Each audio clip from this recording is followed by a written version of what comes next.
From Washington, this is VOA News.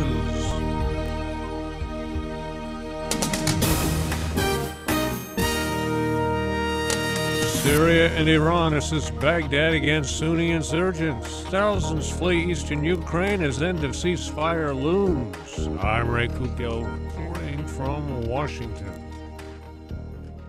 Syria and Iran have joined the fight against militant Sunni insurgents attempting to take over Iraq.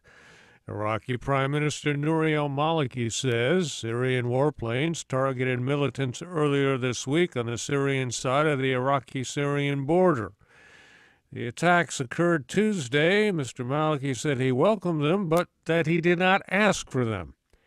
Iran is also supporting the Shiite-led Baghdad government, supplying tons of military equipment and deploying surveillance drones in the Iraqi skies. Suspected al-Qaeda militants briefly seized a Yemeni airport Thursday in a gun battle with security forces before the army retook the airfield. Authorities say at least 6 of the rebels were killed in the attack on the Seiyun Airport, along with at least 3 soldiers. Israel named 2 Palestinian suspects in the disappearance of 3 Israeli teenage boys from the West Bank earlier this month. Israel's security agency says they are both members of the militant group Hamas, who have served time in Israeli prisons for terrorism. Both suspects are at large. The teens disappeared 2 weeks ago while hitchhiking home from school near Hebron. Witnesses say thousands of Ukrainians fleeing violence in eastern Ukraine lined up late Thursday at a Russian border crossing in cars packed with their personal belongings in order to cross into Russia.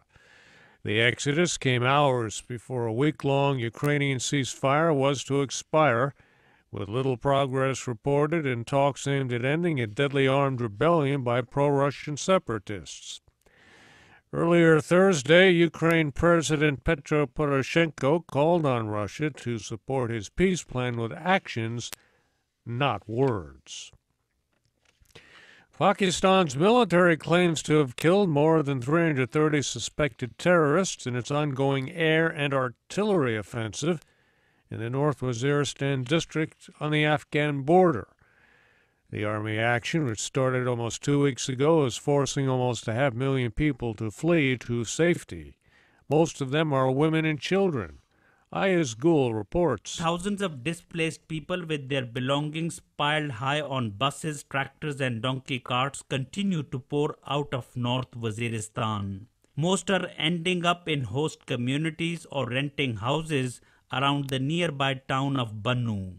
So far, only a few hundred have taken shelter in government-set-up relief camps. The United States on Thursday announced it has contributed an additional $8 million to help Pakistan's government meet the food and nutritional needs of the internally displaced people from the federally administered tribal areas. Ayaz Gul for VOA News, Islamabad. North Korea is threatening retaliation against South Korea after accusing the South of conducting live-fire military exercises near a disputed maritime border in the Yellow Sea. The warning, carried by North Korea's official news agency, came after the Defense Ministry in Seoul said the North test-fired 3 short-range missiles Thursday that traveled 190 kilometers into the Sea of Japan. The World Meteorological Organization says an El Niño is likely toward the end of the year.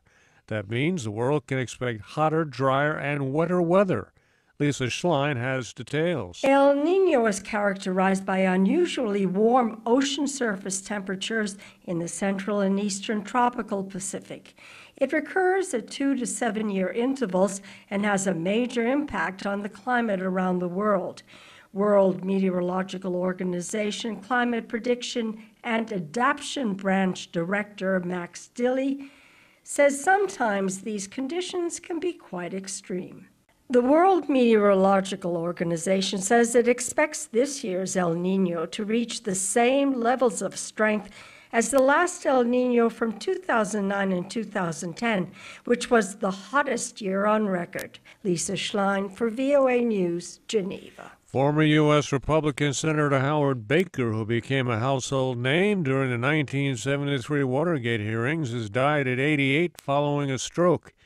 He was elected to the Senate from Tennessee in 1966 and remained relatively obscure until he was appointed vice chairman of the hearings investigating the Watergate scandal, where the Nixon White House was accused of covering up knowledge of the break-in at Democratic headquarters. The Watergate scandal led to President Richard Nixon's resignation. In World Cup football action, the United States, Germany, and Algeria advanced to the round of 16, which begins on Saturday. Germany beat the U.S. 1-0, Germany finishing first. The Algerians played Russia to a 1-1 tie. The U.S. will play Belgium, which defeated South Korea 1-0.